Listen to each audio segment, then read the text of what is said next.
जो लोग 300 पार 400 पार की बात करते थे वो आज 240 पे अटक गए हैं। और ये लोग, कम लोग इस बात को जानते हैं कि ये दो बैसाखियां जो हैं नीतीश कुमार जी की और चंद्रबाबू नायडू जी की, जिस दिन इनमें से एक खिसक गई कुछ भी हो सकता है। लेकिन आप 100 पे छापा डालते हो, केस करते हो, एक को आप जेल करा पाते हो। तो ये सिर्फ और सिर्फ बदनाम करने के लिए ईडी सीबीआई का यूज कर रही है पूरी केंद्र की सरकार। और ये बड़ा दुर्भाग्यपूर्ण है कि लोकतंत्र में आप बस छापे डाल दो, नोटिस दे दो, बदनाम कर दो और फिर केस लंबा चलता रहे, उसका परिणाम कोई निकलता नहीं। और भाजपा के तमाम नेता जिन पे आरोप लगते हैं उन पर कोई कार्रवाई नहीं होती। मैंने खबर देखी है वो, अगर ये जांच हो रही है, अगर ये सही पाया गया तो बहुत दुर्भाग्यपूर्ण है। लेकिन जो हुआ वो ठीक नहीं हुआ। इस प्रकार की घटना शायद राजस्थान में पहली बार हुई है। और हम सबको सोचना पड़ेगा कि किस प्रकार की राजनीति हम प्रदेश में चाहते हैं। और लोगों को सोचना पड़ेगा कि किस प्रकार के नेताओं को फर्जीवाड़ा हुआ है नौकरियों में, पेपर लीक में। कितनों को अब तक सरकार पकड़ पाई है? छोटे मोटे लोगों को आपने पकड़ के कर दिया है, लेकिन प्रभावी कार्रवाई जो होनी चाहिए ये सरकार नहीं कर पा रही है। मैं बार बार कहता हूँ कि सरकार को अफसरशाही इसमें ज़्यादा हावी है। मैंने वो पूरा देखा है। राहुल जी ने जो बात बोली है, कांग्रेस पार्टी का इतिहास बहुत पुराना है। और देश की आज़ादी के लिए जो हमारे नेताओं ने किया है वो सिर्फ पार्टी के लिए नहीं किया, देश के लिए किया था। और ये तो राहुल जी का बड़प्पन है जो वो कहते हैं। जब वो इमरजेंसी लगी थी देश में, वो 4-5 साल की उम्र थी, लेकिन उन्होंने कहा कि मैं, क्योंकि इंदिरा जी का पोता हूँ, इस नाते उन्होंने एक नैतिक जिम्मेदारी अपनी ली है और कहा है कि मैं उसको फेस करने को तैयार हूँ। लेकिन जो उन्होंने अभी एक रास्ता चुना है, आप सब जानते हैं कि कांग्रेस पार्टी में अभी पूरे देश भर के कांग्रेस जिलाध्यक्षों को उन्होंने दिल्ली बुलाया था, खड़गे जी ने, राहुल जी ने। हमने चर्चाएं करी हैं और हम लोग अब पूरे देश में जिलाध्यक्षों को और ताकत देना चाहते हैं, उनकी कार्यशैली को और तीव्र बनाना चाहते हैं, संगठन को मजबूत हम कर रहे हैं। हमने अभियान चलाया है। संविधान में जो लोग 300 पार 400 पार की बात करते थे वो आज 240 पे अटक गए हैं। और ये लोग, कम लोग इस बात को जानते हैं कि ये दो बैसाखियां जो हैं नीतीश कुमार जी की और चंद्रबाबू नायडू जी की, जिस दिन इनमें से एक खिसक गई तो कुछ भी हो सकता है। लेकिन कांग्रेस पार्टी, क्योंकि प्रमुख विपक्षी दल है और राहुल गांधी नेता प्रतिपक्ष हैं, हमारी जिम्मेदारी बनती है कि हम अपने संगठन को और मजबूत करें।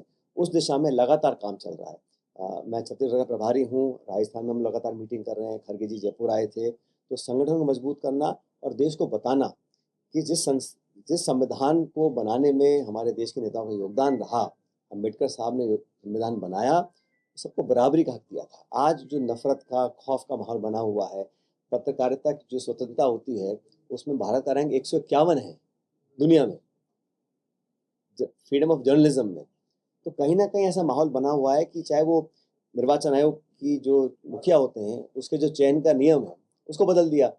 3 लोग चयन करते थे चीफ इलेक्शन कमिश्नर का, prime minister, leader of opposition और चीफ जस्टिस ऑफ इंडिया, 3 लोग करते थे। अब अचानक चीफ जस्टिस को हटा दिया, मंत्री डाल दिया। तो मंत्री, प्रधानमंत्री और एलओपी, 2-1 का बहुमत है, आप किसी मर्जी को बना लीजिएगा, क्या जरूरत थी करने की। तो संवैधानिक संस्थाओं को, चाहे वो सीएजी है, सीवीसी है, हमेशा कमजोर कर रही है सरकार लगातार। और जो एजेंसीज भारत सरकार की हैं उनका एक ही काम है कि राजनीतिक प्रतिद्वंदियों को, राजनीतिक विरोधियों को आप आरोपी बनाओ। सुप्रीम कोर्ट ने कहा कि इन्फोर्समेंट डायरेक्टरेट की जो कन्विक्शन रेट है वो 1% है। आप 100 पे छापा डालते हो, केस करते हो, एक को आप जेल करा पाते हो। तो ये सिर्फ और सिर्फ बदनाम करने के लिए ईडी सीबीआई का यूज कर रही है पूरी केंद्र की सरकार। और ये बड़ा दुर्भाग्यपूर्ण है कि लोकतंत्र में आप बस छापे डाल दो, नोटिस दे दो, बदनाम कर दो और फिर केस लंबा चलता रहे, उसका परिणाम कोई निकलता नहीं। और भाजपा के तमाम नेता जिन पे आरोप लगते हैं उन पे कोई कार्रवाई नहीं होती। तो देश में जो हालात बने हैं उसको कांग्रेस पार्टी गंभीरता से लेती है। समूचा विपक्ष एकजुट है। संगठन को, कांग्रेस को और मजबूत करेंगे आने वाले समय में। और संविधान को जो कमजोर करने की कोशिश केंद्र सरकार कर रही है उसका लगातार विरोध करेंगे, जनता के बीच में जाकर विरोध करेंगे। ट्विटर पे एक फोटो डाला था गायब करके, इसमें से उसका दिखा है, उसको लेकर कांग्रेस के अंदर ही बवाल मचा हुआ है कि कोई बवाल नहीं मचा। हम लोग ये कहना चाह रहे हैं कि सबको अपनी जिम्मेदारी निभानी चाहिए। आज हम 11 साल से विपक्ष में हैं, हमारी भी कोई जिम्मेदारी है, लेकिन जो लोग सत्ता में हैं उनकी भी जिम्मेदारी है। और लोकतंत्र में पक्ष विपक्ष दोनों की अलग अलग भूमिका होती है। तो जो लोग सत्ता ले रहे हैं, वोट ले रहे हैं, शासन कर रहे हैं, उनकी नैतिक जिम्मेदारी भी है, जवाबदेही भी है, पार्लियामेंट के अंदर भी है, बाहर भी है, वो होनी भी चाहिए। बाद में फोटो क्यों हटाया सर? बाद में फोटो डिलीट कर दिया था। तो कुछ डलता है तो हमें समझना रहता होगा वो, घटता रहता, बदलता रहता है, लेकिन ये मामला ये नहीं है राजस्थान के कि बड़े नेता है, मेवाड़ में कांग्रेस की स्थिति लगातार कमजोर होती जा रही है, उस पर क्या कहना है सर? कांग्रेस पार्टी की स्थिति कहीं कमजोर नहीं है। आज भी हर प्रत्येक गांव ढाणी में कांग्रेस का समर्थक वोटर मौजूद है। आज हम सत्ता में नहीं है, जीत का स्वाद नहीं चख पा रहे हैं सर। राजस्थान के अंदर हम लोग लगभग 70 विधायक जीत कर आए थे। हमारा अच्छा परफॉर्मेंस रहा। सरकार नहीं बना पाए, अलग बात है, यहाँ पे हर 5 साल में सरकार बदलती है, लेकिन संगठन हमारा मजबूत है और मजबूती के लिए हम काम कर रहे हैं। हमारे जो प्रदेश के नेता हैं सब एकजुटता से काम कर रहे हैं। प्रशिक्षण हो रहा है, ट्रेनिंग हो रही है, आउटरीच प्रोग्राम हो रहा है, मंडल ब्लॉक बूथ तक हम कमेटियां बना रहे हैं, नेता दौरा कर रहे हैं, हम सब घूम रहे हैं। और उदयपुर संभाग और वागड़ में विशेष ध्यान कांग्रेस पार्टी का आने वाले आप समय पार्टी रहेगा। का विधायक रिश्वत देके पकड़ा है। मैंने खबर देखी है वो। अगर ये जांच हो रही है, अगर ये सही पाया गया तो बहुत दुर्भाग्यपूर्ण है। लेकिन जो हुआ वो ठीक नहीं हुआ। इस प्रकार की घटना शायद राजस्थान में पहली बार हुई है और हम सबको सोचना पड़ेगा कि किस प्रकार की राजनीति हम प्रदेश में चाहते हैं और लोगों को सोचना पड़ेगा कि किस प्रकार के नेताओं को हम चुनते हैं। लोकसभा चुनाव में सर पार्टी को कांग्रेस ने समर्थन दिया था, उन्होंने पास कर दिया। ये तो हमारा अलायंस है भाई, लेकिन प्रत्येक नेता, कार्यकर्ता, विधायक, सांसद क्या करता है कि जिम्मेदारी अलायंस की तो नहीं है, ये तो उन लोगों की है जो लोग पार्टी को चलाते हैं।